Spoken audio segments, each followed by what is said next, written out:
All right, guys. Thank you so much for getting here on time, getting nice and quiet. You know it's time to go. Before Dr. Wright comes up, if everyone just please make sure your phones are on silent or turned off, obviously to be courteous of everyone that's here. And without further ado. Hi, everybody. How's everyone doing? Friends. This is a good group. Just find a seat. Anyone tired? Sleeping?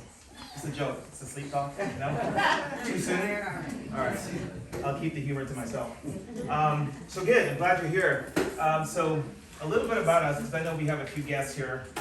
So obviously the name of the practice is Audio Chiropractic. And people always ask, what does ADIO stand for? And it's not audio, it's ADIO. It actually means above, down, inside out. And above, down, inside out is actually a chiropractic principle. And so for those of you who are patients, you can imagine what that really says. It says that health and healing come from above, down, inside out. Now you can spiritualize it if you want to, right? It all comes from God. But that's our philosophy. So we believe that the body is self-healing and self, as a matter of fact, we know it to be true. That the body is self-healing, self-adapting, self-regulating. That's how God made us. Who agrees with that? By a show of hands. By the way, I love to ask questions, keep you awake, number one, right? That was not a pun, but literally I get it. It's after 6 o'clock. But somewhat keep you engaged. The more that you're engaged, the more you get out of this, right? So at the end of the day, we don't want you to walk out of here just because you got some really good information, because information alone doesn't change anything. Action does. Would you guys get an amen? Pretend we're in church, right? So it's really, if we want this to be transformational, we really want you to get this, and that's really what the intention and the mission is. So speaking of mission, the mission of us here in this entire team, we're part of a larger group called Max Living. And really our mission is really to empower you so you can honor the innate wisdom of your body. That's a mouthful, but it's really to honor the fact that God made your body self-healing. But how many people understand that there are laws and principles that govern everything in life, right? You have something called gravity, right? So it doesn't matter what you believe. If you climb on top of this building and jump off, there's only one where you're going to go, is down. So there are laws and principles that govern our health. And so if we play by those rules and the laws and principles, you're actually going to have abundant health.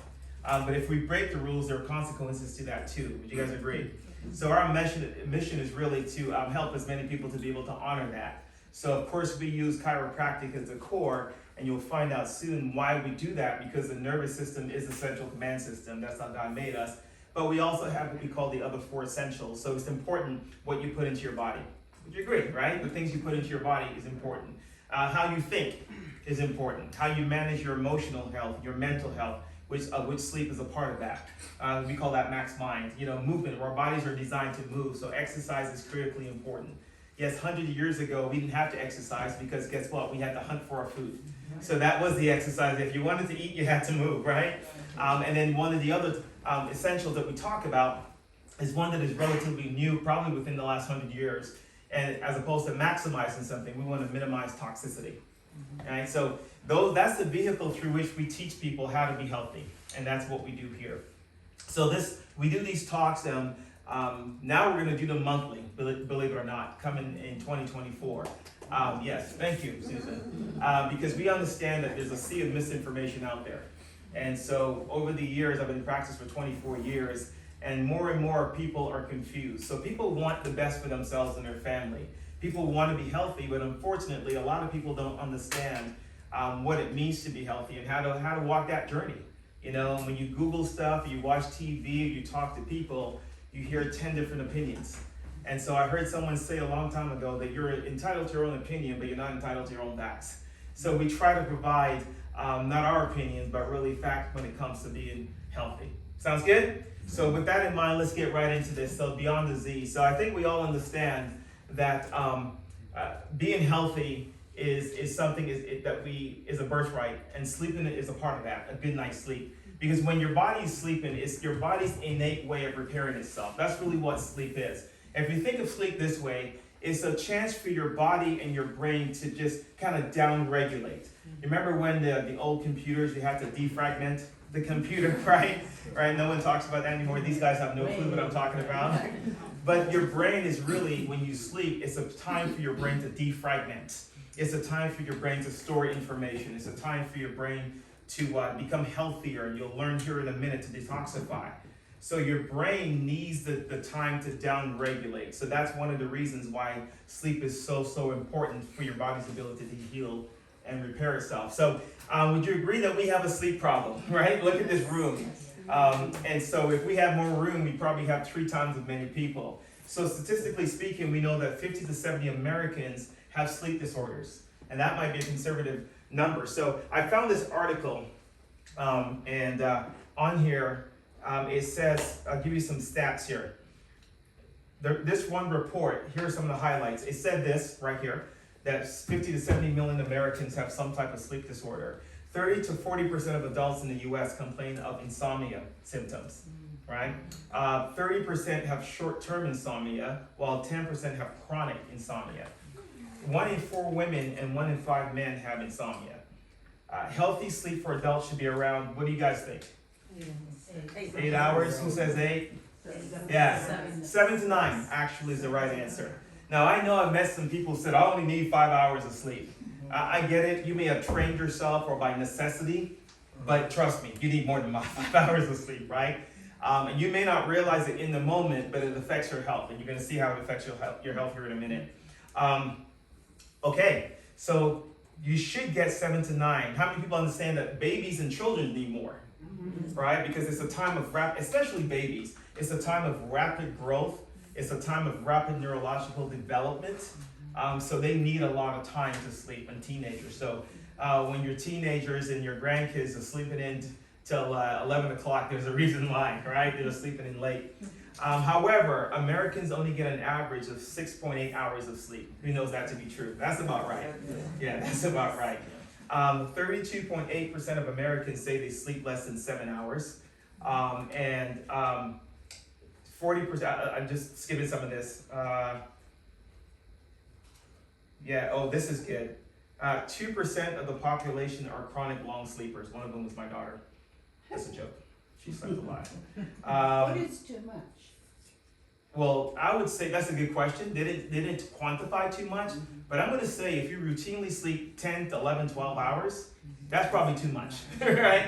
I mean, I don't know who needs 12 hours of sleep. Now, mind you, I have found that there are times I've been guilty of this where I wasn't sleeping a whole lot because I was, I'm working, I get home late, I'm up early, I'm an early riser. And so sometimes I'm the 6 hours guy sometimes. If I get 7 to 8, I'm like 9, man, I'm on fire, look out, right? But I'm usually around 6. But that can only last so long, and I find that there are times when I can go weeks and a few months, and then I crash. And then I find myself, I'll sleep for 10 hours, right? And it's amazing though, because your body innately says, listen, I'm gonna put a stop to this. You may not get to bed on time and sleep the 7 to 9 hours, but I'm gonna shut you down. And you end up, how many of you ever had that before? Right, that's your innate intelligence of the body saying enough is enough, okay? So there's a few statistics there that I found when it comes to sleep. So, some lack of sleep equals disease. So, really and truly, I have another slide that shows a correlation between some diseases and sleep disorders. But the reality is that the lack of sleep and disease is really the same cause, right? It's the same cause. So in other words, you'll see in a minute, some of the same things that cause people not to sleep properly are the same things that actually lead to some of these other diseases, heart disease, diabetes, high blood pressure, so on and so forth, right? So it's not like the lack of sleep necessarily causes it, even though it can, but there's another layer to this whole thing, okay? So now what are some of the symptoms or signs that you need some better sleep? So if you're not sleeping properly, right, high blood pressure starts to go up. Because remember, your body's not healing, number one. Number two, unable to focus or remember things. You start to get foggy. You get frequent colds or coughs, so your immune system is compromised. You sleep late on the weekends, your body's trying to recoup. Your blood sugar starts to creep up. You can't shed, it should say pounds, not points. You can't shed pounds. You consume caffeine daily. You can't stop hitting snooze because you can't get up, and you're irritable and moody, okay? But again, these are all signs and symptoms. They're not the cause of it, right? These are just signs that's telling you that your body's not healing and functioning the way it should be. Unfortunately, when this happens, we tend to do what? We tend to medicate the symptoms, okay? That's what ends up happening. So it's not, I get you can have your CBD oil and your essential oils, and all those things are great, but they're still not addressing the cause. Does that make sense, everybody? So we have to get to the cause. That's what this talk is all about. So we know that sleep is a restorative process. It's your body's ability to heal. It's really taking, here's some of the things that happen when you sleep. It's taking damaged cells that are being repaired, right? You're restoring memory. There are certain toxins that can accumulate in our brains throughout a day that are actually being eliminated when you sleep. All right, we'll get into that here in a second. So your body knows what to do. It knows to do the right thing at the right time. It's highly, highly intelligent, okay? And you need that to be able to function properly. So hopefully, I don't know if this video is gonna play. Probably not. You probably won't get an audio. But I'll give you the gist of this video. Let's see. No, it's not gonna play. Oh, it will. Oh, you did get some audio, okay. Can we turn that up a little bit?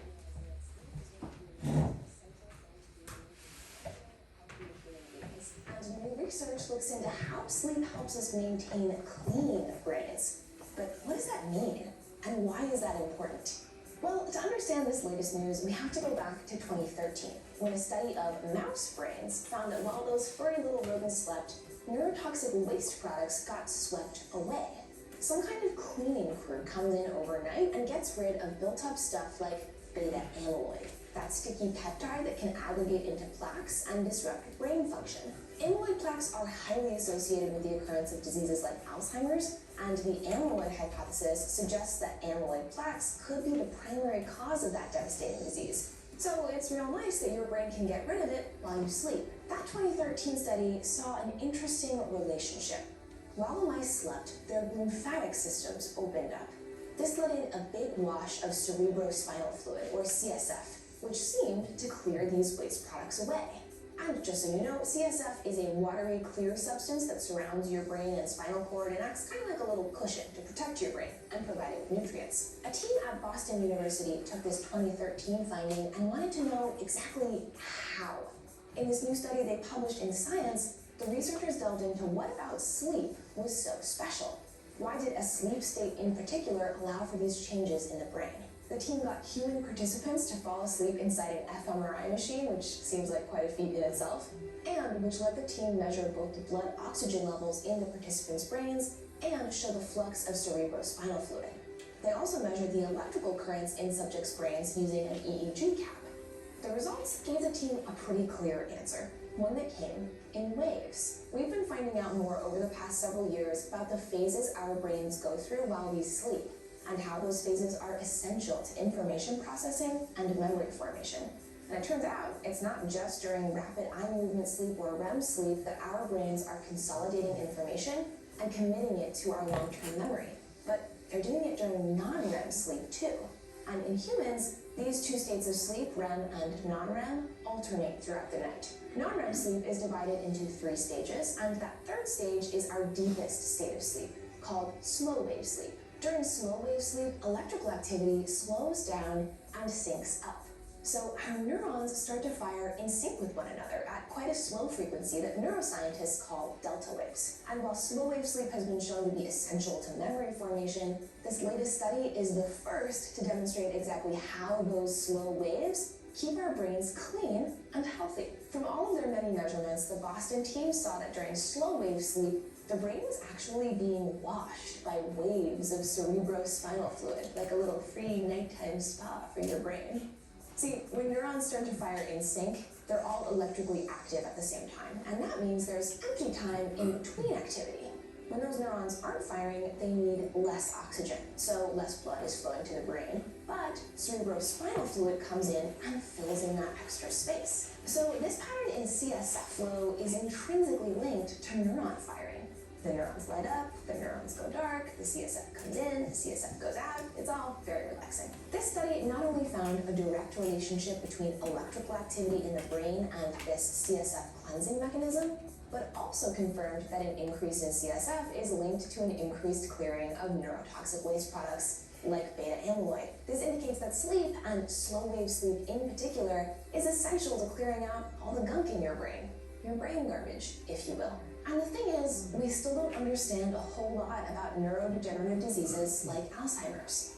We know that we see these buildups of amyloid plaques. We know that a protein called tau causes damage to neurons, but So far, our forays into developing treatments that target those variables haven't been very fruitful. So improved understanding, like this new study provides of how the brain clears out toxic buildup naturally, could help us combat neurodegenerative diseases in novel and innovative ways. Plus, it's just a huge inspiration to get better sleep, and more of it. I'm gonna get right on that. If you want to learn more about Alzheimer's, check out this video here from our series, Sick, and make sure you subscribe to Seeker for all of your neuroscience updates. If you have another brain question in mind that you want us to cover, let us know down in the comments below. And as always, thanks for watching. I'll see you next time. So, good stuff, right? So, The reason why you want to prioritize sleep is because when you sleep, you consolidate short to long-term memory. If you have long-term memory challenges, Right. So, it's pretty interesting, isn't it? So it's interesting because I don't think she mentioned the word in there, but there's something called a lymphatic. Who's heard of a lymphatic system? Well, there's something called a glymphatic system. Who's ever heard that before?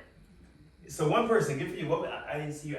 What's your name? Sherry. Miss Sherry. So that's interesting because I'll be honest with you, I've never heard of it. I had to look it up.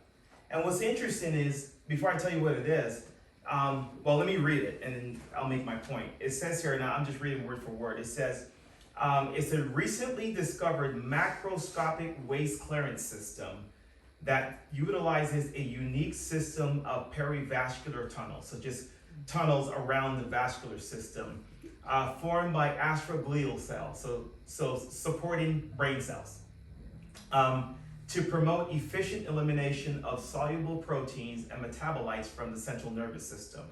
It also facilitates brain-wide distribution of several compounds, including glucose, lipids, amino acids, growth factors, and neuromodulators. Largely functions during sleep and is largely disengaged during wakefulness. So in other words, when you're awake, it's not working, right? So it's specifically a system that the brain uses to cleanse itself of heavy metals and toxins and anything else that can damage the brain that accumulates in our brains over time because of our lifestyle, right? How cool is that? It says that, and here it goes on to say that the brain must enter a state of activity that enables elimination of potentially neurotoxic waste products, including beta amyloids. So beta amyloids, who know anything about those? What are they associated with?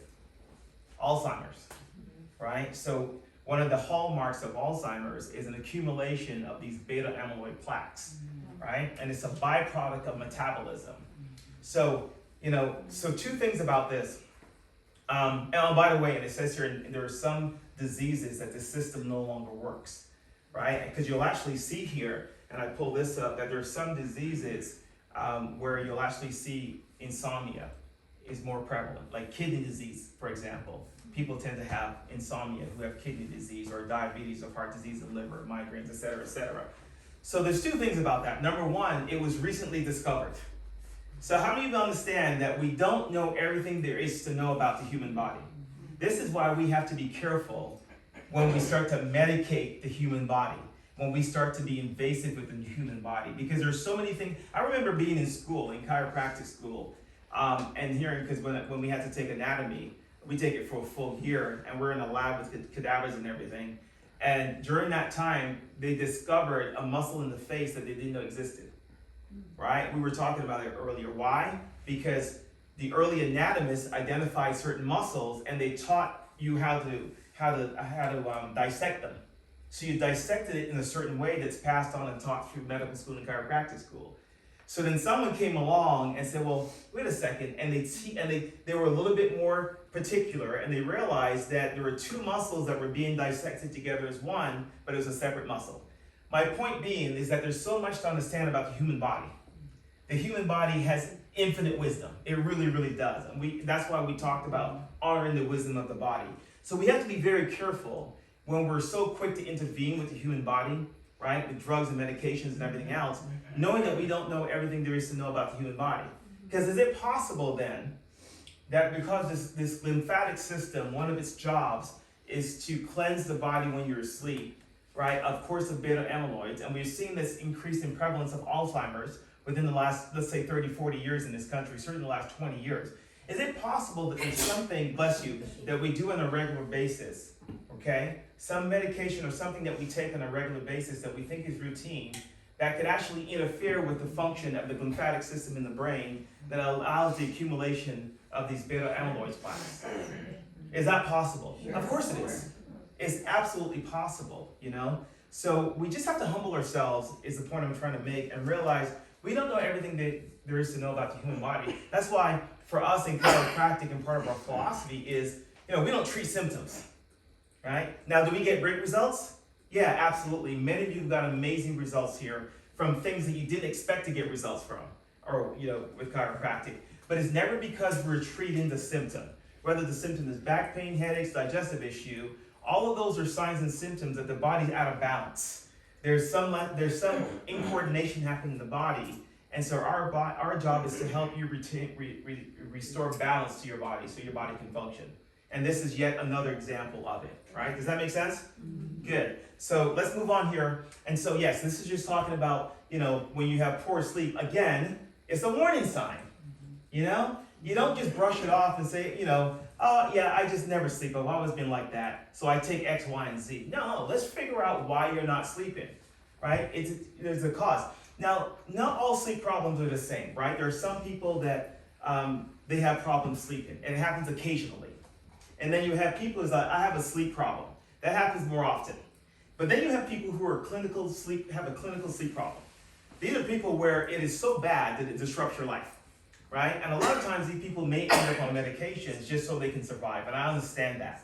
But that's a very small percentage, right? Can we get you some water? Yeah.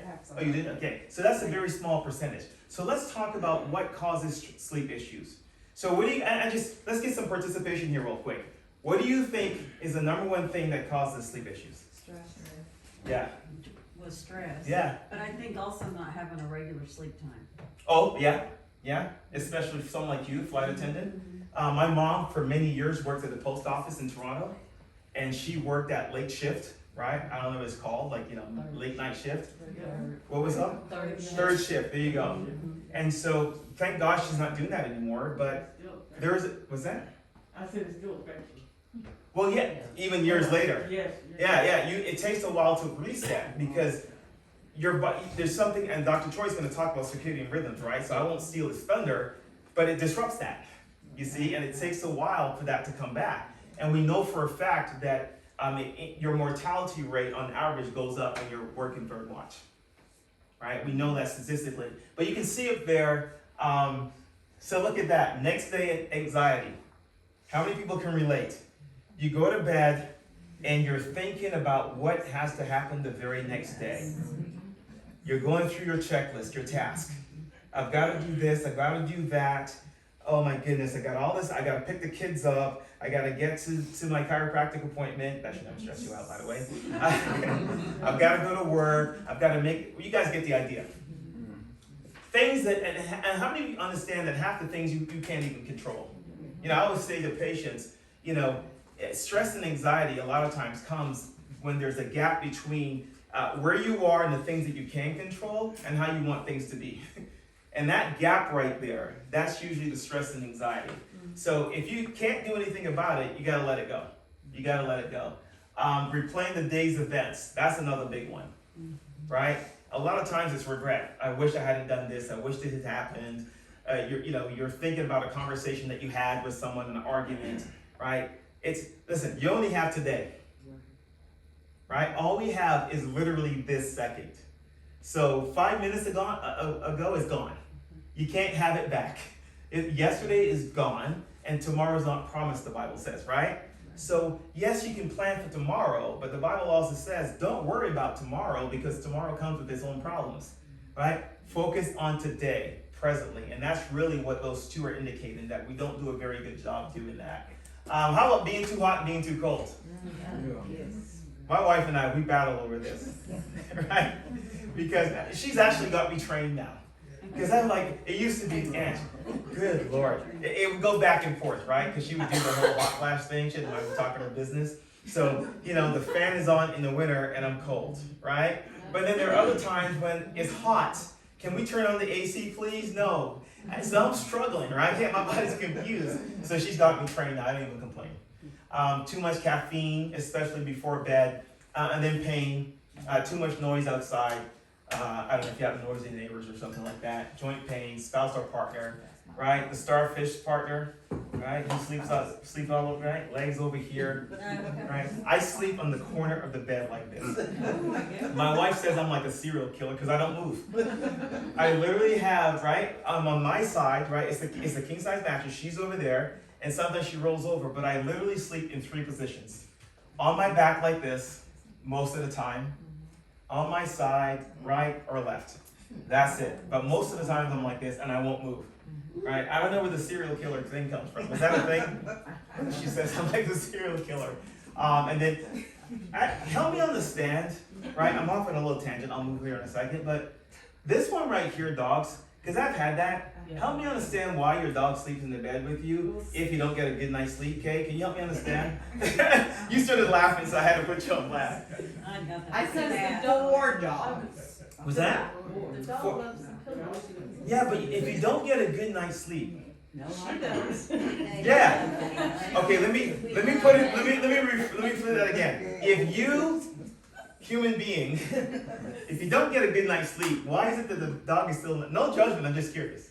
Because mine's my puppy. And if he moves, I know it's time to take him outside. Ah, got it. So that's why he sleeps. All right, no judgment. Just trying to understand. Just want clarity here. And she only comes over when it's cold. That makes the case for cats as pets too. Oh, cats are too independent. No, they don't want to Well, sleep. so there's those Mine worse. bites last week. That's right. Mine bites my nose. Well, listen, I grew up in the Caribbean, so in the Caribbean, guess where cats and dogs live? Outside. No, seriously, the cat can come inside, but they left. But the dogs, they were never allowed inside. They slept outside. They had a dog house. Remember when there used to be a dog house? Remember there was such a thing as a dog house? Remember that thing? Well, why have a dog? Huh? Why have a dog if it lives outside? Well, that's the Caribbean, right? Okay, I get it. But okay, fine. Even if the dog is in the house, right? With you. Child or a pet. Right. So even if you have the dog, you know what? This is gonna go into. I feel like Mindy. Not only am I gonna lose, I might get hurt. So I'm gonna move on. I want to sleep tonight. So I know, right? So let's talk about stress real quick. So we always talk about this in chiropractic. There's really 3 sources of stressors. Okay. And by the way, what is stress? And I have where's my little article here? I'm not going to read the whole thing, but I want to read this definition of stress to you because I feel not a lot of people understand. Okay.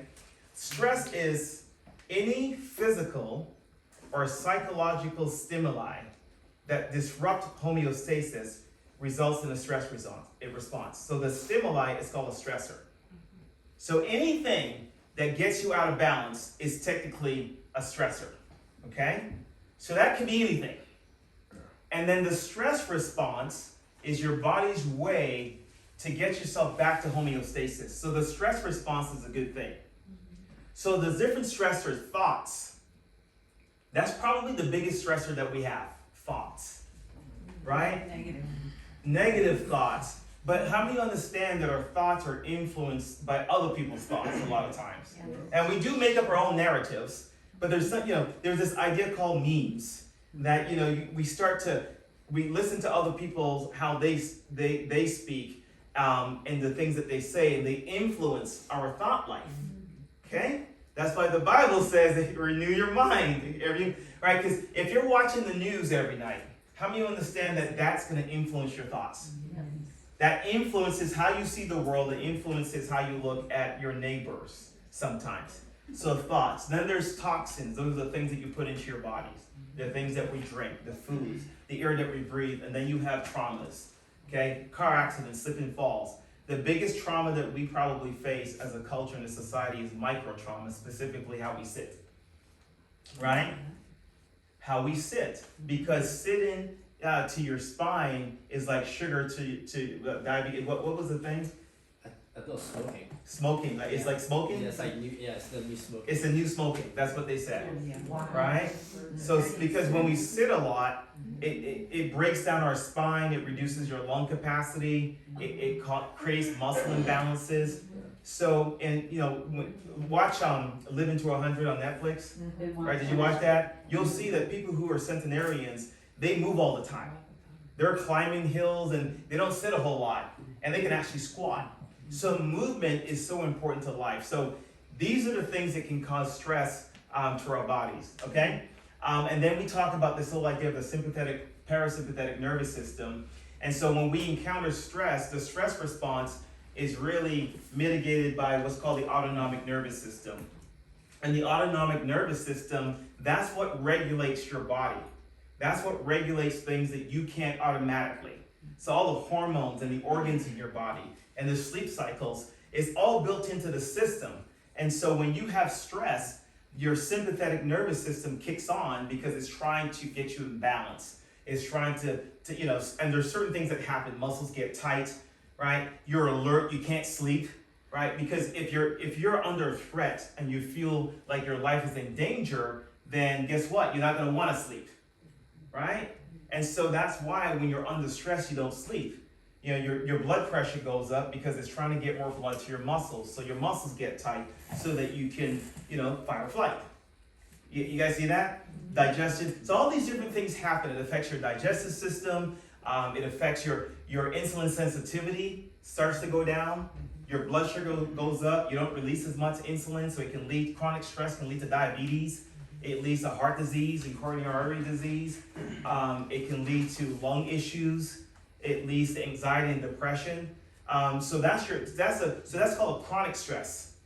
So the stress response is a good thing, but if you have chronic stress in your life, then it becomes pathological, and we call those maladaptive changes. Okay, in other words, the body starts to break down. Okay, and so you start to have an overactive sympathetic nervous system, or what we call sympathetic dominance. Those of you who are patients here, the HRV test that we do, when you put your finger on the right, that test is looking at that. It's, you know, the 4 zones, actually 5 zones. It's looking to see where you are. And so if you end up in like a zone 3, right, or zone 2, it means that your body is like having your foot on the gas. You're in sympathetic dominance, okay? And if you end up in zone 4, you end up exhausted. Because what happens is when you have your stress response, you know, you have the acute stress response, and that's fine. And once the threat is over, your body starts to go back to balance. But your stress hormones are still slightly elevated just in case the threat comes back. And then when the threat is completely gone, then your body will calm down. But if the threat doesn't go away, and the threat could be your thoughts, then the stress hormones are constantly elevated until your body becomes exhausted. And that's when you become very vulnerable. So during that time, not only can you have diseases, but you can also have anxiety and depression. And that's where sleep issues start to come in, okay? So like for some of you nodding off right now, that tells me, right, that right now is happening. It means that your sleep-wake cycle is way off. You see that? And that's a hormonal thing. So here's what we have to start from. Dr. Troy's gonna come up in a second. But we start from what we call a vitalistic premise. So these are the things that we have to assume are true, okay? Healthy is normal. Would you agree? Yes. Our bodies were made to be healthy. Sick is abnormal. Would you agree with that? You have to, because if you think that sickness is normal, then that means that it's the luck of the draw, and there's nothing you can do about it. So health is normal. Your body is smart. How many people believe that? Your body has intelligence. It does more things than you can imagine. Nervous system is the master system of the body. That's a fact. Your spine is a suit of armor, right? And your spinal function impacts and influences brain function. So in order to have a healthy brain, you have to have a healthy spine. And if you want to be healthy, you have to have a healthy brain. So for you to be healthy, you need a healthy brain. To have a healthy brain, you need a healthy spine. See the cycle? And then lastly, the modern life is unnaturally stressful. There's the problem right there. It's our modern lifestyle. But you can do something about it, can't you? Okay? Move to Bali. Move to Bali. Okay? So the bottom line is, if you live, can I come? If you live how God designed you to, your nervous system will work at 100%, you'd move your body, and you wouldn't be exposed to toxins, right? And your sleep would be normal too. But that's if you live in a utopia, and we don't. We don't live in a utopia. The last thing, you have to figure out where you are on the continuum, because the reality is that health is a sliding scale. You're either moving this way or that way. You're never static. So you have to ask yourself, where are you on this, and what do you want? Do you just want temporary relief, or do you want to be healthy? Right? Healthy. And so in this office, that's who we work with. We work with people who want to be healthy. There's lots of places you can go for temporary relief. Here, we want to take you over there, and this is part of it, because if you can read it, you know, besides, it doesn't say chiropractic care, but also too, awareness, education, and growth. That's what this is all about. This is part of getting you healthy. You coming up, Dr. Choi, right? I'll take my stuff. So, whenever I'm teaching a workshop or whenever I was in chiropractic school and I was trying to consolidate information, I always wanted people or myself to take away like one sticky idea. If you walk out of this office and you could just remember one thing, it's going to come down to 3 different things. So we're about to go over a lot of action steps here because I know a lot of you guys are here for the action steps. Just like every body is different, everyone's life is different. Everyone's circumstance is different. So as I throw action steps at you, I want you guys to go back to this principle. Is number 1 is how can I support the natural order? Like how I was created to function, right? That's number 1. Second thing is how can I reduce cortisol? And as you guys know, it's known as a stress hormone, but it's actually some good benefits to having cortisol, but we'll talk about that in just a minute. And the last thing is how can I produce more melatonin? So as you guys know, some of you guys may know that this is your sleep hormone, okay? So as we go over these action steps, the sticky idea here is how can I do 3 of these things? Support the natural order, decrease your stress hormone, and increase the production of your sleep hormone. So step number 1 is move your body and eat right. And some of you guys may think this is obvious, but we do this. I'm guilty of these things. And skipping the late night snacks here. Eliminate these before bed. And what do all these things have in common? Refined carbohydrates, sugary sweets, the juices, the high glycemic fruit. So when it comes to the glycemic index, is how much does that fruit or that food increase my blood sugar level, okay? Fruit is good for you, but when you have a high glycemic fruit, like the pineapples, the grapes, the bananas, those increases your blood sugar level, and it actually tricks your body into thinking, okay, I'm ready to do an activity. I'm ready to either do a fight or flee. You guys see that? It actually starts to increase more of your cortisol when you have sugary things. Does that make sense? Ideally, if you need to eat any of these stuff, or if you're eating a healthy snack, right, like the fruits, you want to cut it out about 2 hours before your ideal bedtime, okay? Next, limiting caffeine. And this one's tough for me because I actually just enjoy the taste of coffee, okay? What happens with caffeine is when you over-caffeinate yourself for a long period of time, it wears on your adrenal glands, okay? So your adrenals cannot function as well as they should, and it starts to impact your cortisol levels. You see that? And caffeine, it works like this. As you go throughout your day, you're using something called ATP. Maybe you guys remember that. ATP, that's you're using energy. And when you use ATP, you're left with this byproduct called adenosine. Okay, which adenosine goes back and is created to be ATP again. But more adenosine you have in your bloodstream, more tired or fatigued you are. Okay, and here's how caffeine works. The caffeine is like a bodyguard at the club, okay? Or the bodyguard that keeps you from the brain. And let's say you guys are all the adenosine that pops up throughout the day and you're trying to get to the club. Does that make sense? And the bodyguard says, no, not all of you guys can come in. So that's what caffeine does. All right, when caffeine starts to wear out and he goes off to, clock out, all the adenosine can go into the club, which is your brain, and you crash. Does that make sense? So you got this delusion that you have higher energy, but it doesn't work that way. Does that make sense? And with caffeine, people say all the time, and I used to say this, that caffeine doesn't really impact my sleep, right? Just because you fall asleep doesn't mean that you're getting good quality sleep. Does that make sense? So caffeine actually has a half-life of about 6 hours, okay? Meaning that it can actually stay in your system for about 12 hours. Does that make, depending on your sensitivity, okay? So making sure that you cut out your caffeine, all right? Ideally about 12 hours before your bedtime. I know, it's difficult. And another thing that caffeine does, guys, again, it prepares you for activity, and it'll start to increase this. Does that make sense? Limit alcohol, right? Lock the doors. You just ruined it.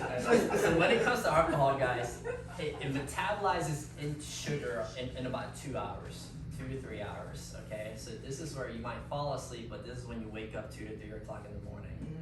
Does that make sense? I'm a geek when it comes to data, and I have this band called Whoop, and it tracks, it tracks a lot of things, and it gets to actually, you get to actually journal what you did that day, and you get to see how it impacts you throughout the time. And every time I even have a sip of alcohol, my sleep quality just crashes. My resting heart rate goes up, my HRV, and that makes me not want to drink anymore. Does that make sense? Because it influences your health and you don't even feel it. Does that make sense? So limiting the alcohol. Next, workout in the morning. What does it say? Getting 150 minutes a week of moderate to vigorous exercise resulted in 65% improvement quality of sleep. I don't think it has to be in the morning, guys, right? Just move, right? Because we're going into number 1 here, right? There's this genetic requirement to move and exercise as a human being, right? I'm not gonna go into the weeds here, but can you guys agree that exercise is good for you? Yes. Right? And here's this cool thing about exercise. Every one of us has a baseline of stress, right? And whenever you exercise, your stress level actually goes up for a little bit, and then when you recover, your baseline gets even lower, right? Your cortisol level, you see this? And the more wear and tear that your body has to recover from is gonna allow you to sleep better at night. Does that make sense? Next, yes, sunshine. So it's really cool what happens here. How to get a good night's sleep actually happens in the morning, right? We're going back to natural order here and back to the circadian rhythm. When you wake up in the morning, the first thing that you should do, ideally, if your schedule allows you to, is to get outside and look at the sky and get some natural light in your eyes, okay?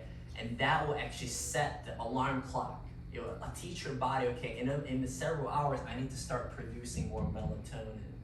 Does that make sense? So you can set up for a good night's sleep by waking up earlier and actually getting some sunlight in your eyes. And as sunset happens, it'd be nice to go outside and watch the sunset. And there was this awesome study that happened. It's awesome how God created us this way.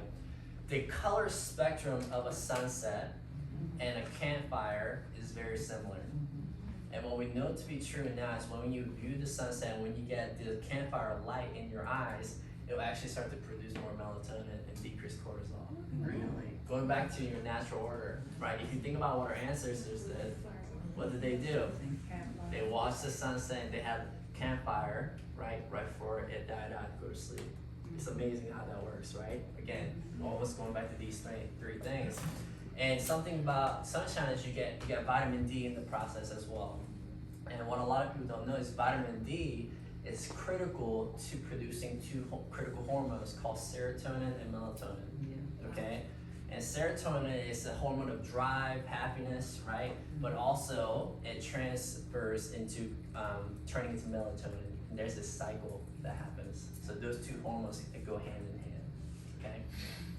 Next, putting the right foods in your body, right? I know this is not, surprising thing, but I want you guys to look through the lens. Go ahead. Sorry to interrupt, but could you also mention about the relationship between serotonin and cortisol and antidepressants? You can go ahead. Yeah, you do a better job of explaining. Well, because one of the things that we do in the office is that we do a lot of testing, metabolic testing, and some of you have done that. And so what we've noticed with a lot of people is that they have sleep issues, and when we test them, we see that the serotonin levels are high and melatonin is low. And if you are on a serotonin reuptake inhibitor, antidepressant, that means that you're blocking the receptors that reuptake serotonin to cycle it, so that you can keep your serotonin high so that you can feel good, right? That's the purpose of antidepressants. But unfortunately, that means there's no serotonin being broken down that can be turned into melatonin.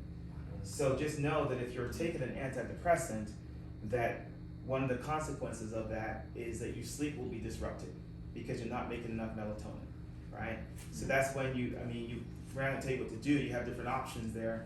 Obviously, one option is to try to get off that antidepressant as much as you can, so that the body can normalize itself. If you can't, unfortunately, that's when you may want to start taking melatonin, right, to counteract that. So there's a very tight relationship there. Just want to mention that. So when it comes to nutrition, probably every time I do a progress evaluation with you guys, right, one of the main goals is, hey, I need to work on my nutrition. Everyone knows that to be true. It's a daily battle, right? Something that helped me, something that I've seen really transform the way that patients look at food is just know that everything that you put into your body becomes you. Does that make sense? So what do you want to be made out of, right? We talked about from a cancer makeover that we had several weeks ago, we learned that refined fats, right, the rancid fats like the canola oil, the palm oil, the soybean oil, it takes about 2 years to get out of your system fully, right? So when you think about the consequences, like what do you want to be made out of, right? So it's not a surprise that when you put good foods in your body, you're restoring the natural order. So your body is going back to its God-given potential, which is designed to sleep well, right? When it comes to the Max Living Advanced Plan, if you guys have a quick start guide to the nutrition, if you're a patient here, you guys got the little booklet about the nutrition. It's either on chapter 4 if you guys still have the book, or page 5 if it's in the small book. Advanced Plan is just going back to the roots. You're eating food by God, not by man. Right? You're eating the ingredients, not food with ingredients. Does that make sense? So when it comes to your protein sources, you're eating the animal products that's going back to its natural habitat and its natural diet. Just like if I ask a kid what do cows eat, hopefully they don't say corn or soy, right? They'll say grass. But when it comes to your conventional meats, it's fed all this crap to fatten it up, right? It's not going back to the natural order of things. So when it comes to your advanced plan, you're thinking about eating the high quality protein sources from its natural habitat, natural environment. And another thing about the advanced plan is that you're gonna cut all sugars out of your diet. Anything that turns into sugar, anything that's simple sugar, right? But also, you can eat fruit, but not the high glycemic index food. You see that? Because this is designed to be short term, but when you eat this way, you have no idea how good you can feel and how good you can function, right? Because you're going back to your natural order of things. When it comes to fats, you're gonna eat more of it, more of the healthier fats, the avocados, the seeds, the nuts, the oils. Does that make sense? Because like we talked about, every single cell in your body is made out of fat and cholesterol. So what do you want to be made out of? So one of the first action steps for many of you guys may be doing a challenge of doing a Max Living Advanced Plan for about 30 days. I know there's holidays coming up, right? I just want to challenge you guys. So this is every single workshop, we have a bundle, right? But before we talk about the supplements, I want to be clear. You cannot out-supplement a bad lifestyle. I tried it, right? I tried all the supplement in the book when I was going through high school and undergrad. So when it comes to the supplements, it's literally that you're supplementing your lifestyle. Does that make sense? And I don't want you guys to use these supplements here as like a natural medication to treat the symptoms. There's a big difference. I want you guys to take this, if you guys choose to do this, is that you're taking this to give your body the ingredients that it needs to do this. Does that make sense? When it comes to magnesium glycinate, magnesium has over 90 different functions in our bodies, but yet in America, about 85% of us are deficient or depleted when it comes to magnesium, right? There's a lot of different reasons for that, but one of the things that magnesium do is it supports your sleep cycle. It helps you fall asleep and stay asleep. And another thing that it does is that whenever you do muscle contractions, like movement, right? You need sodium and potassium, like the electrolytes, to contract, but you need magnesium to relax your muscles. So if you're sitting in bed and you have restless leg, you're really tense, and you just cannot relax, or you're cramping in the middle of the night, you're probably deficient in magnesium. Does that make sense? And there's a lot of different forms out there, but when it comes to specifically sleep and relaxation, magnesium glycinate is going to be the best thing to get for you, okay? The max greens, there's a lot of things that this supports. I'm gonna be honest with you guys, I do not like vegetables, right? I tried it all different kinds of ways, so sometimes I want the most fast and quick way to get vegetables in me, all right? I'm just gonna be honest. So this is in my shake on a regular basis, all right? Third thing, sleep and mood formula. I've heard so many people say, yeah, I sleep terrible, I take melatonin, especially when I have a lot to do the next day, right? The thing about if you supplement with a lot of melatonin, your body, when you supplement something, when it comes to hormones, right, and you're taking it externally, your body's very smart, right? It says, okay, I don't need to produce as much anymore. It's just like if you supplement with testosterone, right? So you are taking all these melatonin pills, you're falling asleep, when you get hooked on it. Does that make sense? And your body relies on it. So what I love about this sleep and mood formula is that there's very little melatonin in it, right? But there's other ingredients and herbs in there that supports your natural order, right? When I was digging into these ingredients here, what it shows is that it helps you fall asleep, prepare your body to sleep, and it supports that serotonin melatonin cycle. There's this dance that happens. That's what the sleep and mood is there for. This is something that I actually take on a regular basis because it just helps me a lot. Does that make sense? So the bundle, I believe, is 15% off at these workshops. Other supplements about 10% off. After we do the workshop, you guys can let the ladies know if you guys want to pick this up. Next, let's move on. Mastering your nighttime routine. This is huge. Poor nighttime practices means poor sleep. Does that look familiar to some people? We've all been there, right? We got our nice snack for the night, or we're binging on Netflix. But let's really break this down here. Going back to supporting these three things: setting the mood, dimming the lights 1 hour before bed. Your body doesn't really recognize what's artificial light, what's natural light. All it knows is when there's a lot of bright fluorescent light, it activates more of that cortisol, right? And activates the part of the brain that says, okay, we're gonna go to more activity. So dimming the lights down low. Second thing, turning off distractions. That we're gonna talk about that in just a minute, a little bit. Keep it quiet. Going back to, okay, you gotta prepare your body to go to sleep. Does that make sense? Slowing down, reading a book. And the last part, this is the most important thing, making it into a routine, right? And we'll talk about that in a different slide, but your body loves routine. Your body does not know if it's on a weekday or a weekend. Does that make sense? It doesn't know if you're on vacation or not. All it knows is, okay, how can I give my body a nice rhythm? How can I make sure this cycle of cortisol and melatonin cycle is more regulated? Does that make sense? Taking a relaxing bath and shower. Again, we're creating an environment that helps you relax.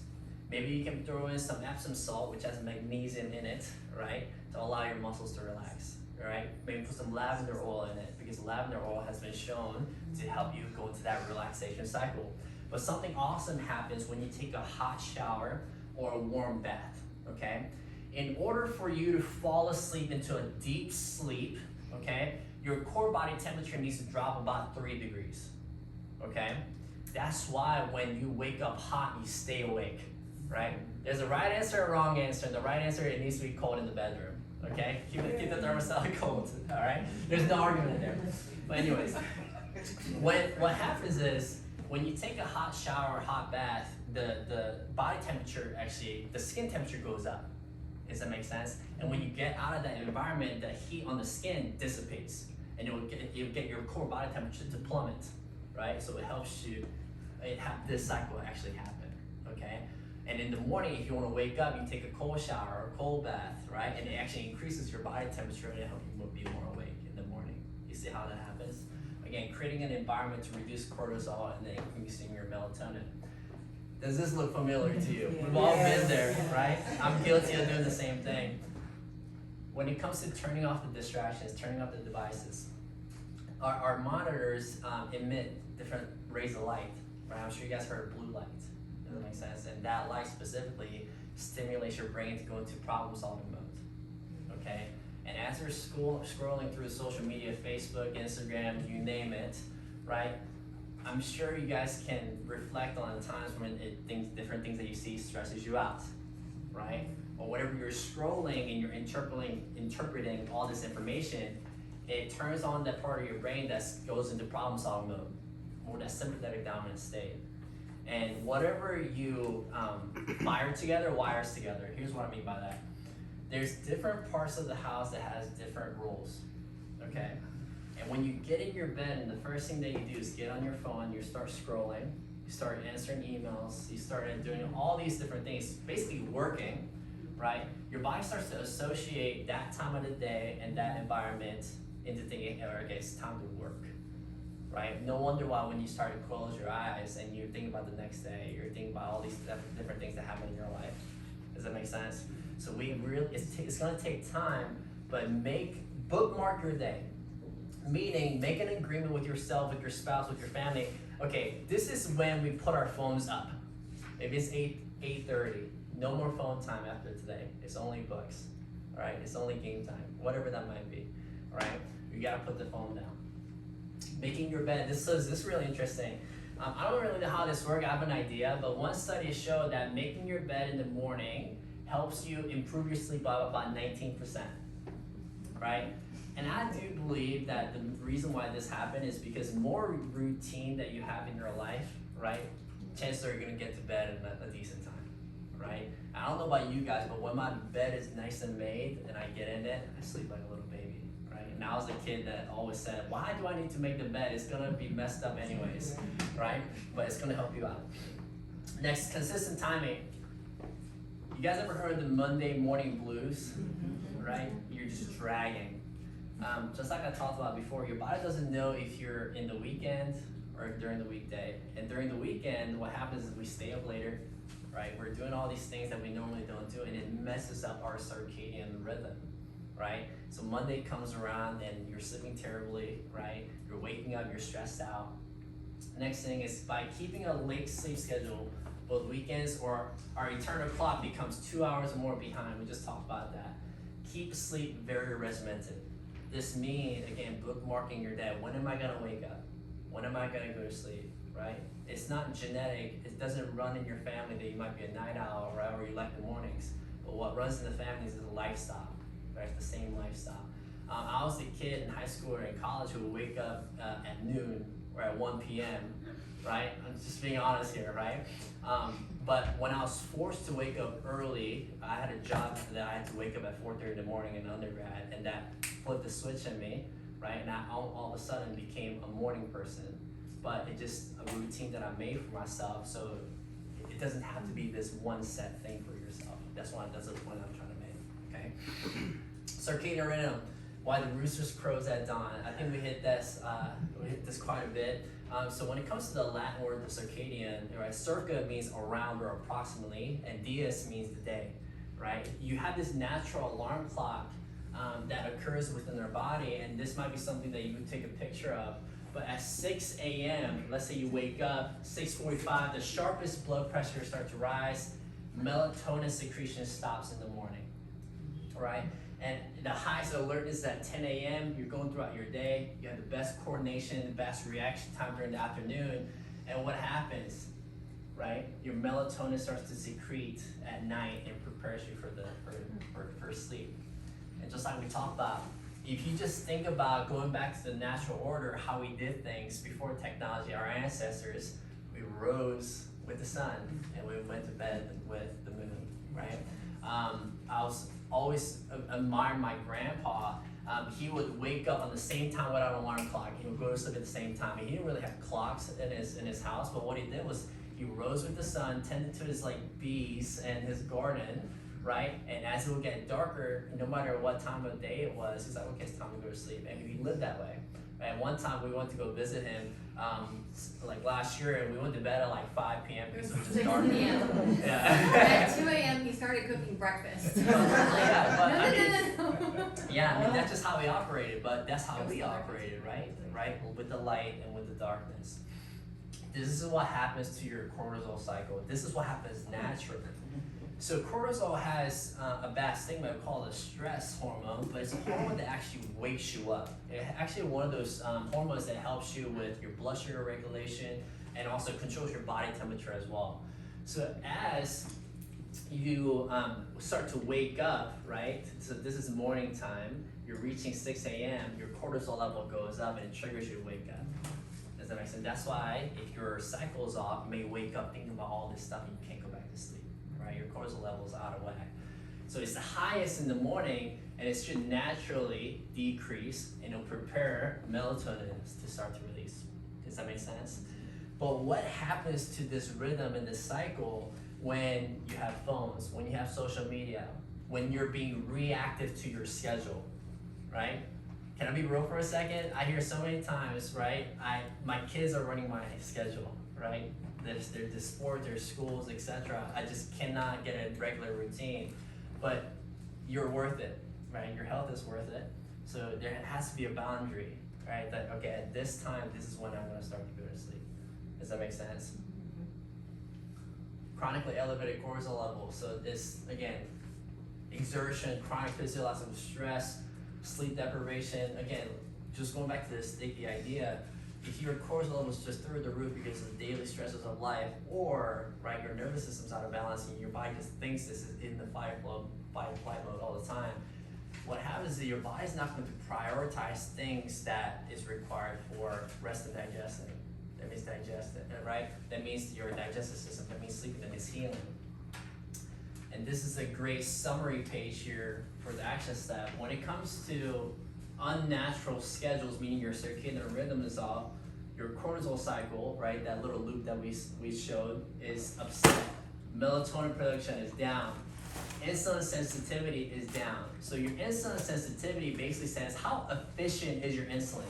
So insulin is that hormone that takes the sugar from your bloodstream and stores it away into your muscles or either into fat tissue, okay? When your insulin sensitivity goes down, guess what pathology or disease you develop? Diabetes, right? So can you imagine, people say, you do burpees are great, but can you imagine that just getting off your diabetes medication could be the fact that you just need to sleep a little bit better, right? Unnatural lighting, we just talked about this. Your leptin goes down. So leptin is the hormone that says, okay, I'm full, I'm satiated. Ghrelin goes up, and ghrelin is like that little gremlin inside you that makes you really, really hungry. Okay, so when ghrelin goes up, your appetite goes up.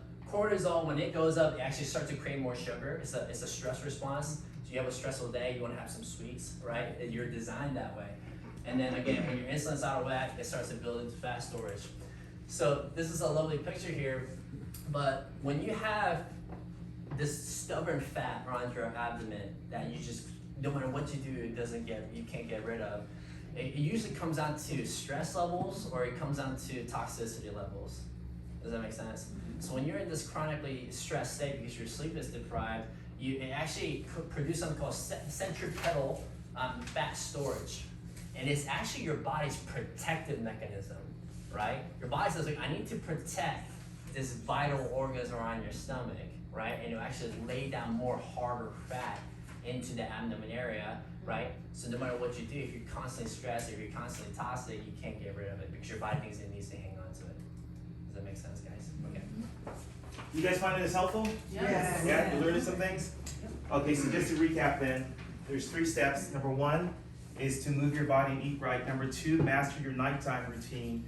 And then the last one here that you want to do is remove any interferences, because stress starts in the brain, okay? So what that means is you have to understand that. You have to understand how stress impacts the brain. And I kind of alluded to it earlier, but whenever we encounter stress, the brain is the first thing that tends to go offline. And it's by design, obviously. It's a survival mechanism. And like I said earlier, in the short term, it served you well. So the stress response is not a bad thing. It's actually your body trying to get you back to balance. It's when the stressor is chronic. And so there's this thing called the general adaptive syndrome. And basically what it is, I'm just gonna read a couple excerpts from it here. There's 3 different stages, and one stage is the alarm reaction. So that's when, something stressful happens, the initial shock that you have, and you can feel the difference, right? You can feel like your mouth gets dry, your heart rate goes up. Yeah, and then like I said earlier, once the initial shock is gone, and your stress hormones are up, your body actually starts to repair itself, right? And like I said before, but if the stressor is still there, the body goes, okay, let me just kind of keep them elevated a little bit. And if the stress it doesn't go away, and again, a lot of times it's just the thoughts that we have, if that happens, you go into this resistance stage. And I just want to read this real quick of what the resistance stage is. The resistance stage includes symptoms of poor concentration, irritability, frustration. And if the stressful events continues to persist, the body will enter the exhaustion phase. And symptoms of this stage includes burnout, fatigue, depression, anxiety, and reduced stress tolerance. So actually what starts to happen is that things that never made you stressed before or bothered you starts to bother you. And that means that the whole system is really exhausted. And one of the things that'll happen eventually is that your immune system will continue to weaken. And that's because stress hormones suppress your immune system. And so once you start to weaken the immune system, then that's where you can start to have inflammation, aches and pain, flus, colds, you get sick all the time, et cetera, et cetera. And in the middle of all that, usually that's when your sleep cycle really starts to decrease some, right? Does that make sense? How many of you can relate to that, where you know that you've gone through a stressful time in your life? So not only was your sleep disrupted, but at the same time, you found yourself getting more sick and really, having some bouts of depression, anxiety that you felt. So that's how it affects your brain. And then once your brain starts to change, it starts to affect your physical body. So here's some solutions. Can we get practical for a second? We can't really manage stress. We talk about managing stress, but I don't believe in stress management. Here's why. Because there are some things you just can't control. Because sometimes a lot of our stressors are what? Or who? People, right? We allow people to get into our heads, and there's some people, sorry, you married them. You married her. Right? They're your kids. So, you work for him, you work for her. So at the end of the day, some of those, that's not so funny. Okay, I heard you guys laughing. I know, right? So, but the reality is that you can't control people. So as opposed to trying to manage or eliminate stress, some of you can, you really want to create peace. So you really should be asking yourself, how can I create peace in my life so that I can sleep better, among other things, right? So I'm just curious, how are some of the ways that you can create peace in your life? Beautiful, tidy environment. A beautiful, tidy environment? Okay, what does that mean? Yeah. Like making my bed and decluttering stuff and making sure that things are beautiful. Clean Getting house. flowers, Yeah, clean house. yeah. Structure and order, the brain actually likes structure and order and routine, right? Because it makes the brain more efficient. The more routine. The brain is naturally lazy and it doesn't want to do a whole lot. That's why, that's how you learn, right? That's why, you could drive home and not realize you got home. How many people have driven home and like, wait a second, what happened, right? Because your brain has learned how to do that. So it likes order because you conserve energy, right? Less stress. Well, but what are some other ways to create peace in your life? Humor. Yeah. Like this is supposed to be practical, this workshop, right? So humor, laugh. Don't take yourself too seriously, There are times when these guys told me last year, I think it was, that I was intense, which I totally disagree with, right? Wait, let me guess. You vehemently disagree? I vehemently disagree, right? So they're really surprised if we go out as a team. I don't think these two are anymore, but if I'm having fun. I'm like the Grinch or something, you know what I mean? Yeah. So, but I have to, but there's a time and place, right? Life, you can't life can't be always, let's have a party, because you get nothing done. But you're right, you do have to have times when you have fun and let loose, right? So have fun. That's one thing. How else can you create peace? I like to listen to relaxing music. There you go. Listen to music. Reading the Bible. Craft. Reading the Bible. Reading the Bible. Was that? I craft or I donate my time. Yeah. Sports. Oh, yeah. Yeah. Moving, exercising, reading, working out. What about prayer, meditation? I do it too. Right? So these are all things that when you do these things, you're actually switching your brain away from was the sympathetic dominance, foot on the gas, to parasympathetic. You're taking your foot off the gas, right? Now you can't take your foot off the gas and keep it off. That's called apathetic, right? But you see what I'm saying? So when you're doing prayer and meditation and reading and laughing, you're actually you're decreasing the stress hormones in your brain, and your brain is becoming more balanced. And so your body follows your brain, not the other way around. So as your brain becomes more calm, your physical body becomes calm. Because I always joke about this. How many of you had conversations in your head about a phone call that you had to make that you thought was going to go poorly, and you found yourself as you're rehearsing this physically getting tense? You know, so that's you want to create peace in your life. So what I would, yes, Susan. I just wanted to ask about TV. Don't you think TV is bad and if you, like, as far as going to sleep, maybe not? Well, yeah, and that's what Dr. Choi was talking about a minute ago. About television. Yeah, turning off the TV. Yeah. Well, I don't mean just bad news. I mean, just even watching a show. I think, is there something about TV that wakes you up? Well, it's the artificial light, right? And that's what Dr. I don't know if you want to reiterate what you said earlier. Yeah, yeah. Any type of screens will emit blue light, and that stimulates your brain to wake up, get ready for activity, problem solve. So yeah. What do you think about the blue light glasses? Well, the thing about that is they're not regulated, right? Meaning, no one says, okay, it needs to block out this much blue light. So getting blue light glasses is fantastic, or getting built into your prescription, but still there's light that comes through. Does that make sense? Unless you got one of these like tubular goggles. So they help, but still you want to eliminate them. Yeah, I mean, and it comes down once again, you know, listen, I get it, we have technology and it makes our lives easier, but it comes with a price, right? We were designed a certain way. And so like he said, sunrise, hormones change, right? Sunset. And there are actually special cells in your eyes that, again, they discovered recently that detect that, what he was explaining earlier.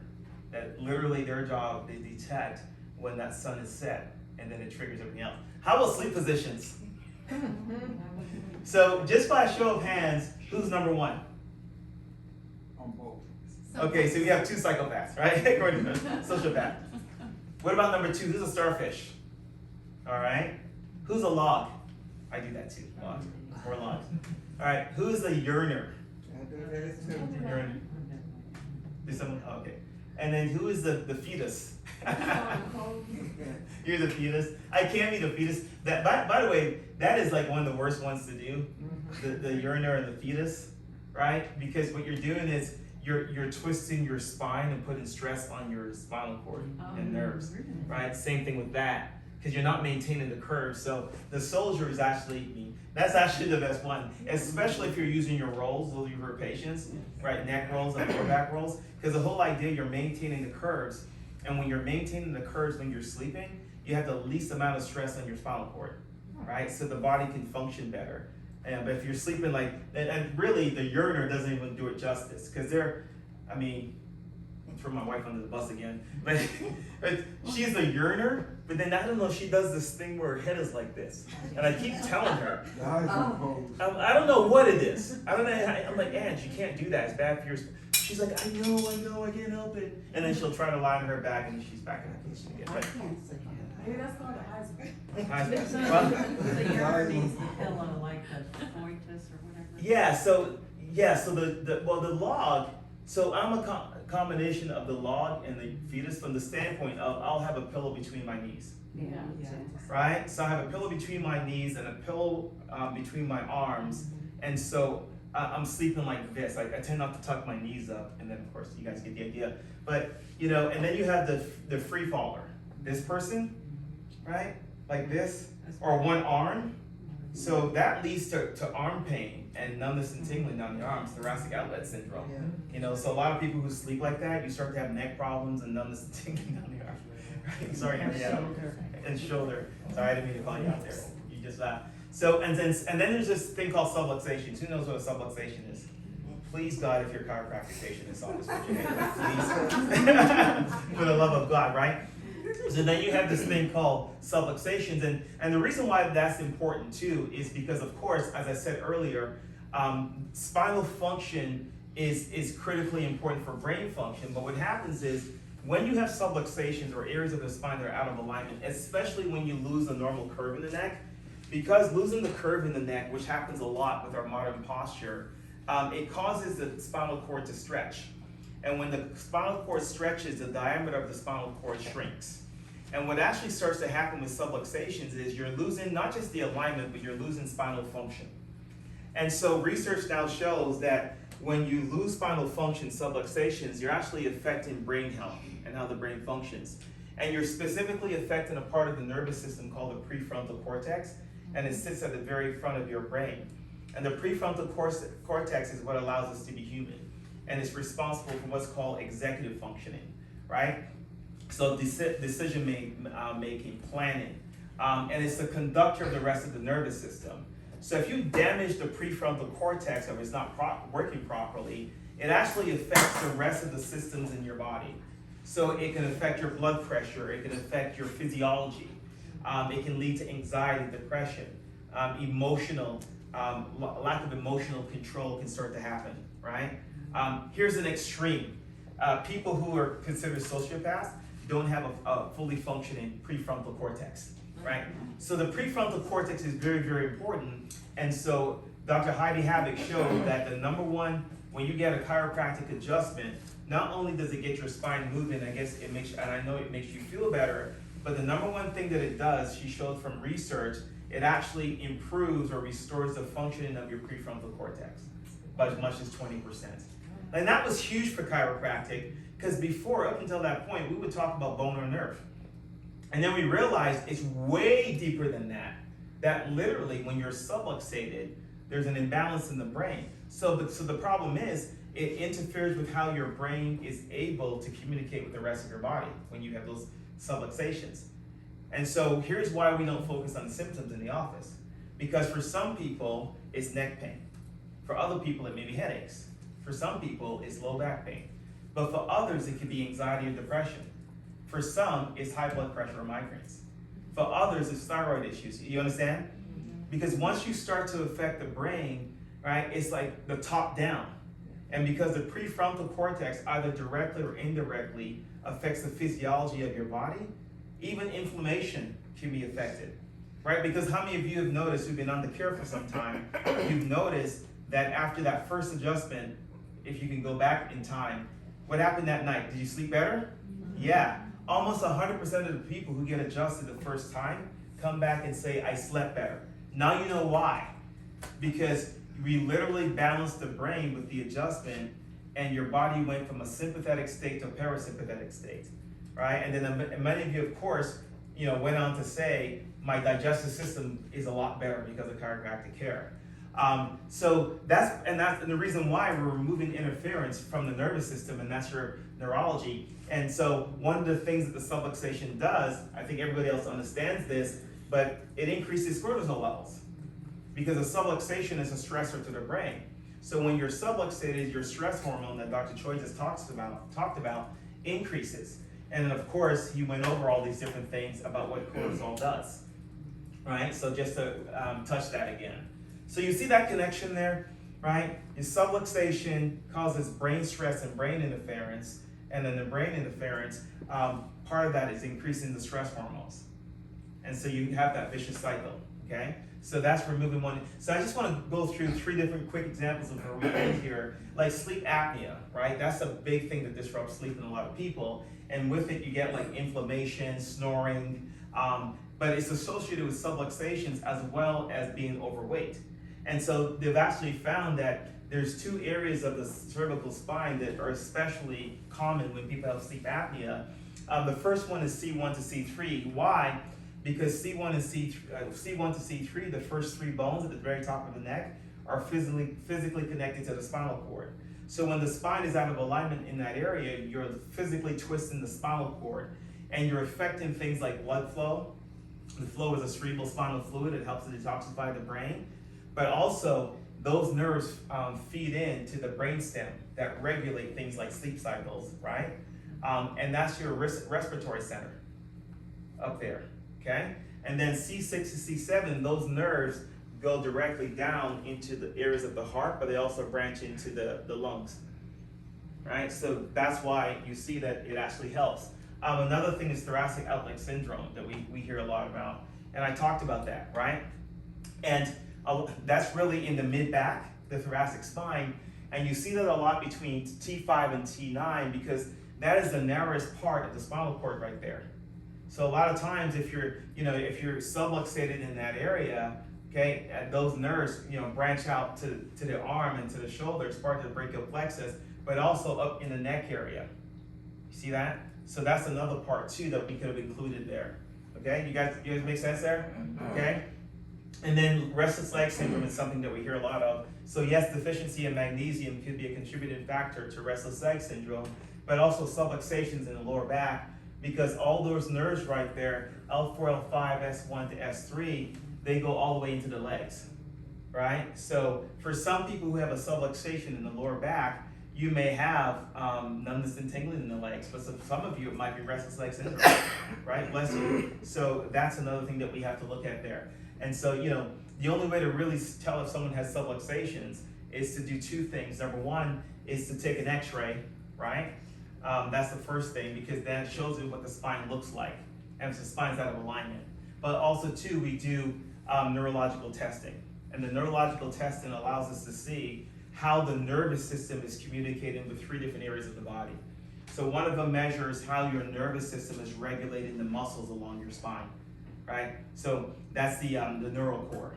Then there's another test that measures how the nervous system is regulating blood flow to your skin, which is the same part that regulates the brain, the glands and organs. And then we have the HRV. So what are some warning signs that you may have subluxations? What do you guys think? Back pain. Back pain for sure. What else? Headaches. What else? Now, muscle spasm. Now think about what I just said 2 minutes ago. What else? Allergies. Allergies. What else? What's that? Sleep. Sleep issues for sure. What else? Blood pressure issues. Digestive issues. Weak immune system. Fatigue. Food intolerances. Acid reflux. Right? Why does it run the whole gamut? Because it controls it. Go ahead, say it. The whole nervous system. I keep going back to that because unfortunately, a lot of people miss that. Right? We still get questions about that.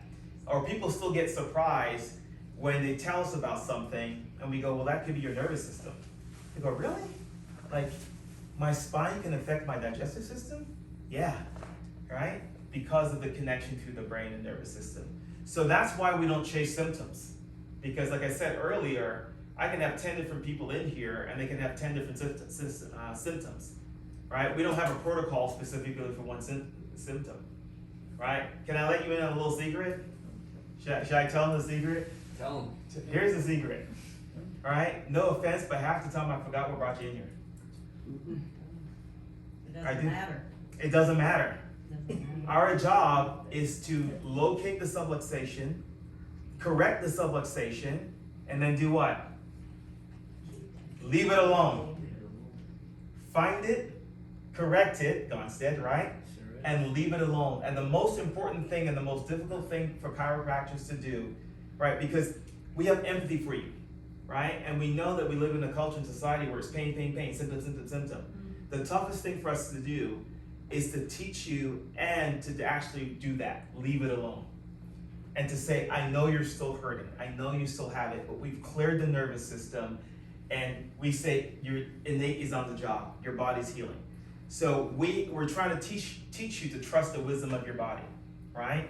And so that's it. So half the time we don't even pay attention. But there's a lot that we have to unlearn because we're in a society that values medicine, that whole medical model. I know.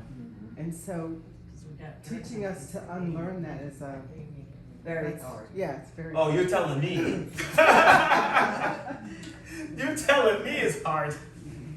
I've been doing it for 24 years. I started losing hair in the corner. Right here, it's gone. It's gone. But you know, it's worth it. It's worth it, you know? Because we're done by the way, but there's no better joy for us than number one, seeing the joy in your faces when you come back and you talk about how much better you're doing. Or better yet, the things that you're able to do that you couldn't do before. The testimonials. Man, we get so excited, don't we? Just so you guys know, we share them. Right? We do a huddle before every shift. At the end of the shift on a Monday, we do a staff meeting at the end of the morning shift, and we always start with wins. And we get so excited when we go, oh, so-and-so said that she's able to do this. Man, and we get excited. Like, that's our purpose, and that's why we get up in the morning. So, yeah, and it's the bad habits that really make a difference. So we just talked about this earlier. So here's how we help you. In chiropractic, we call it the three-legged stool. The first one is to break the bad habits. That's the first thing we do, right? We gotta teach you how to break the bad habits. And part of that, Henrietta, is the thinking. We gotta shift your paradigm. We gotta rip you out of the medical model. What does that mean? It doesn't mean you never take medications. It means it's how you think, right? So that's number one. And the bad lifestyle choices, whether it be how you eat, whatever. And then we give you specific exercises. So that's your home care. So we give you that, right? And then your chiropractic adjustments. And we call that the three-legged stool. And if you're doing those three things, breaking the bad habits, doing the exercises, living the lifestyle, and keeping your adjustments, man, it's amazing how much healthier you become, not just how much better you feel, right? And of course, we already talked about that, the power of an adjustment decreases the sympathetic nervous system, the fight or flight response, and it increases healing hormones, immunity, sleep, and relaxation. Sounds good? All right, so. Wait, go back. Oh, you want to take a picture of it? Can I ask you a question about the sympathetic response? Mm-hmm. There's fight or flight, and then there's also freeze and fawn. Mm-hmm. Is the freeze and fawn stress response more so social than it is biological? Yes. So, well, okay. That's not necessarily. Okay. Because it still is biological. Okay. So when you get fight or flight, sometimes that's not an option. Yeah. Right? Sometimes you're so overwhelmed that you're just. Yeah. Right? But so it's still a stress response, but I do think it's a function of modern culture. Because before, when it was a physical attack, it was easy, your choices. But what happens when you're in a situation, a relationship, or whatever it might be, dealing with people, and it's like, I can't run from this, and I can't fight you, I just do nothing. It's still fear-based. It's still stress response. So good question. Good question.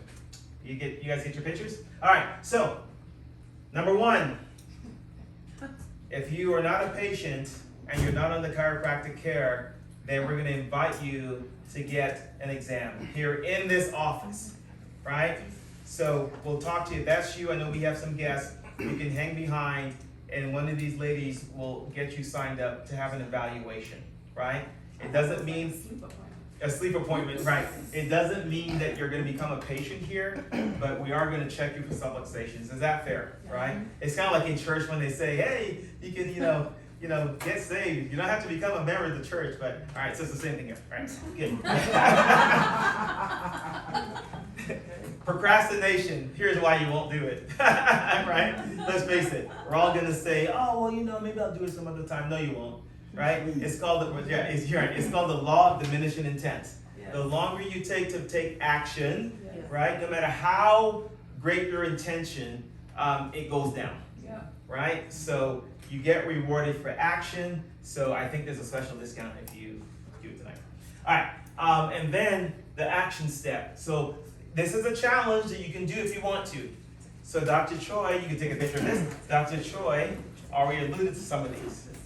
So these are 10 things that we think that you should do over the next 30 days to really develop better sleeping habits. So Dr. Choi covered a lot of these. So this is a recap. Right? Unplug 30 minutes before bed. No phones in the bedroom. We're all adults here. The bedroom's really for two things. Eating and TV. All right. Can I We're all adults here. Okay. Black out your sleep sanctuary. Make it dark. We got blackout curtains, man. Right? That thing is dark. Make it dark. Wake up at the same time. You already said that. Right? Mine is 5 a.m. Lower the bedroom temperature. As much as my wife likes it cold, I must admit I sleep better when it's chilly. I have a question about that. So is it actually just, is it harming when you actually use a space heater to make it hot? Yes. So that's Well, harming. because you know why? Because your brain works better at a lower temperature. Okay. That's why you want to sleep at a lower temperature. Got it. So yeah, when you put the space heater on, do you sleep well with a space heater? I love it. God, those things, you can't get wake up in your Okay, that's a separate appointment. Make your bed every morning, right? Like Dr. Choi says, there's something about climbing into, like the sheets are nice and tight, Yes. right? And the bed is cool, and you're exhausted, you had a long day, and you climb up and you put the comforter around you, right? By the way, do you know, in terms of time to fall asleep, what's considered healthy? Right? Within 5 minutes, 5 to 15 minutes. The average American takes 15 to 20 minutes to fall asleep. Right? So about probably more like 5 to 10 minutes, you should be out. Right? Eliminate caffeine. He said 12 hours. Good luck with that. What was that? 12 hours. Oh, which one? Eliminate caffeine. caffeine. Eliminate Okay. caffeine. Okay. So in other words, just have it in the morning. Yeah. Don't drink it in the afternoon. Right? I can say that. No sugar or alcohol within 2 hours of bedtime. So cut out the nightcap, no bourbon before bed. No problem. What about smoking? I don't know, but I would think that's probably not good either. I didn't know any studies on smoking. 2 hours. I suspect that you should, right? Exercise 10 minutes daily. And you can walk, by the way, right? Walk. Earn your sleep. Or a Take really long Beyonce song and just dance. There you go. and then go to bed? Yeah. Okay, whatever. Hey. No, I'm saying for the exercise 10 minutes daily. Okay, Just be a really long Beyonce. Beyonce song and then you're done for the day. Hey, whatever Whatever. floats your boat, as they say, right? Do you, Prince. friends, take magnesium glycinate, sleep and mood, and pure caffeine. He talks about that. And then lastly, what do? Everybody say it. Say what? All right, we should make t-shirts that say get adjusted, right? I don't know. All right, so this is what's coming up next, upcoming events. December 5th, 2023, Community Dinner at Gibney's Tavern. We pay for dinner, your ticket in as a guest. Sign-ups right here. Why do you think we do that, by the way? We bribe you. We feed you, and we know that people listen if we feed them. Sorry, we didn't have any food tonight. Okay? So we feed you grass-fed steaks, or you can have wild-caught fish, or you can have free-range chicken, or you can just have salad. And we pay for it. Your ticket is to bring a guest so that we can expose them to this. So how many people understand that more people need to hear this? Every hand should go up, both of them, right? Right? More people need to hear this. We know if people are living the chiropractic lifestyle, we would have a healthier community, country, continent, and world. I know that for a fact, right? Because we didn't invent this concept. And then we have a recipe night, December 18th. Who's been to a recipe night before, right? Recipe nights are fun. What you do is you sign up to bring a dish, but not just any dish. You don't get to make it your own dish. We give you a list of dishes to make because they're all what used to be called advanced plan approved. Usually, we now call them the maximum nutrition plan. So they're healthy. The whole point of the recipe night is to show you that you can make healthy food and still have it taste delicious. Because how many people think that if you make something healthy, or you used to think that if it's healthy, like tree hugger food, it's got to be boring, right? But come on, be honest. You used to think like that, right? And so recipe night show, we're gonna make some dishes and have fun. We're gonna do that right here. Sounds good? So you can sign up for that too. All right, we appreciate your time. Any questions? Yes, ma'am. What was the name of the lady, doctor, that talked about free zone? Oh, Dr. Heidi Havoc. All right, I'm gonna write it on the board. Any other questions? All right, remember, if you're a guest and you'd like a new patient evaluation, do not turn right and go to the door, go to the front desk.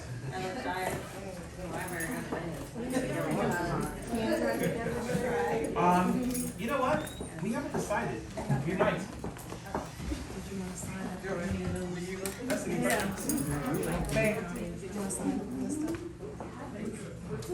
Yeah, it's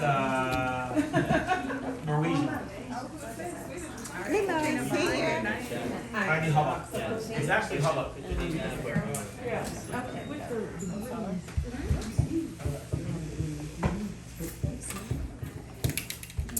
Not necessarily. Thank you. You Yeah, that's awesome. Wonderful. Yeah.